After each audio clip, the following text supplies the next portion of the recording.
Oke, dalam pembahasan kali ini, kita akan bongkar tuntas langkah-langkah hukum yang bisa Anda ambil untuk melawan praktik pemerasan dan kekerasan yang sayangnya masih sering terjadi di dalam sistem penjara kita di Indonesia. Nah, ini poin yang krusial banget ya. Penjara itu kan tujuannya untuk rehabilitasi, untuk memperbaiki diri, bukan malah jadi arena baru buat kejahatan tumbuh subur. Dan hukum kita sebenarnya sangat mendukung prinsip ini. Mari kita bedah dulu polanya, karena ini penting. Pemerasan di penjara itu seringkali sangat terorganisir. Polanya hampir selalu sama, kayak udah ada cetakannya. Biasanya dimulai dengan adanya satu koordinator di tiap kamar. Lalu, mulai deh ada tagihan-tagihan rutin, entah buat keamanan, makanan, atau bahkan buat tempat tidur. Nah, yang bikin ini jalan terus adalah karena seringkali ada oknum petugas yang ikut melindungi skema ini. Dan akhirnya, siapapun yang menolak bayar, ya akan dianiaya. Oke, kita udah lihat masalahnya.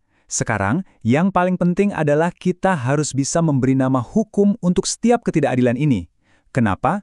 Karena inilah fondasi dari semua perlawanan hukum yang akan kita bangun nanti.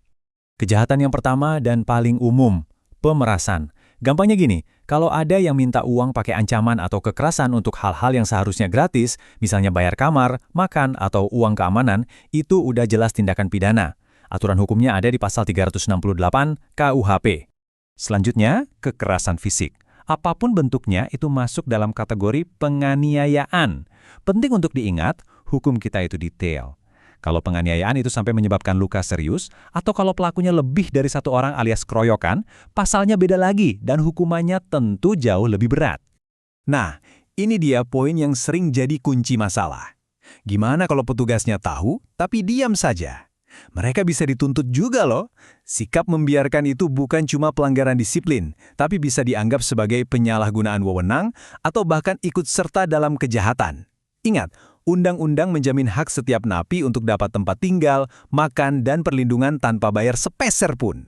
Oke, sekarang kita masuk ke bagian yang paling penting, bagian yang mungkin paling Anda tunggu-tunggu. Apa yang bisa kita lakukan? Ini dia rencana aksi langkah demi langkah yang bisa Anda ambil untuk melawan balik. Dengarin baik-baik.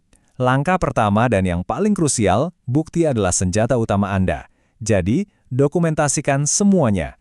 Foto setiap luka, catat nama pelaku dan saksi, catat waktu dan tanggal kejadiannya, bahkan kumpulkan bukti transfer kalau ada.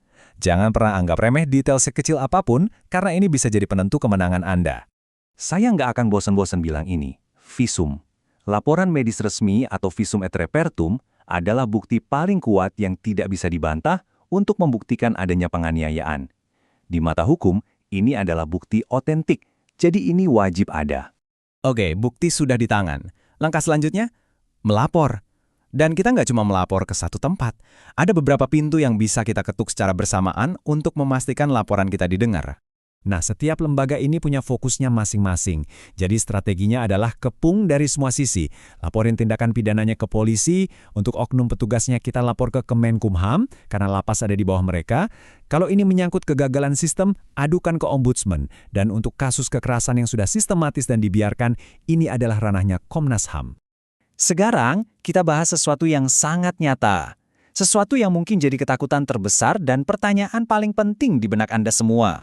Pertanyaannya, gimana caranya kita bisa mencari keadilan kalau orang yang jadi korban masih ada di dalam, masih sangat rentan terhadap ancaman dan balas dendam? Strateginya harus sangat hati-hati demi keselamatan. Pertama, yang harus melapor adalah keluarga dari luar.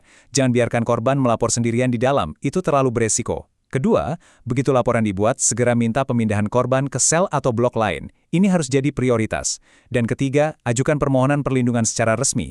Jadi kita bergerak dari luar sambil memastikan keamanan korban di dalam. Nah, kalau Anda punya bukti bahwa ada petugas yang terlibat langsung, wah, ini ceritanya beda. Kasusnya bisa naik level. Ini bukan lagi cuma pembiaran, tapi bisa jadi tindak pidana korupsi atau penyalahgunaan jabatan. Kalau sudah begini, Anda bisa lapor ke otoritas yang lebih tinggi, seperti Kejaksaan atau bahkan KPK, terutama kalau skalanya besar dan terstruktur. Selain laporan pidana, sebenarnya masih ada jalur hukum lain yang bisa ditempuh. Dan ada juga beberapa nasihat praktis terakhir yang sangat penting untuk diingat.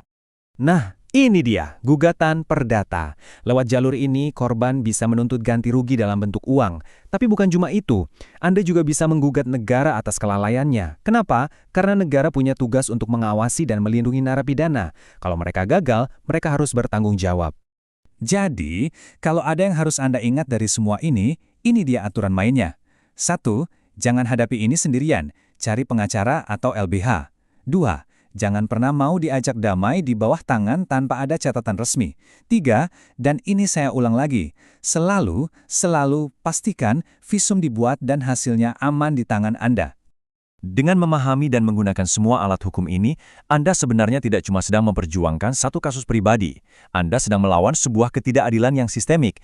Jadi pertanyaannya bukan lagi sekedar tentang satu orang, tapi tentang bagaimana kita semua bisa menuntut akuntabilitas dari sistem yang rusak ini. Bisakah kita memperbaikinya?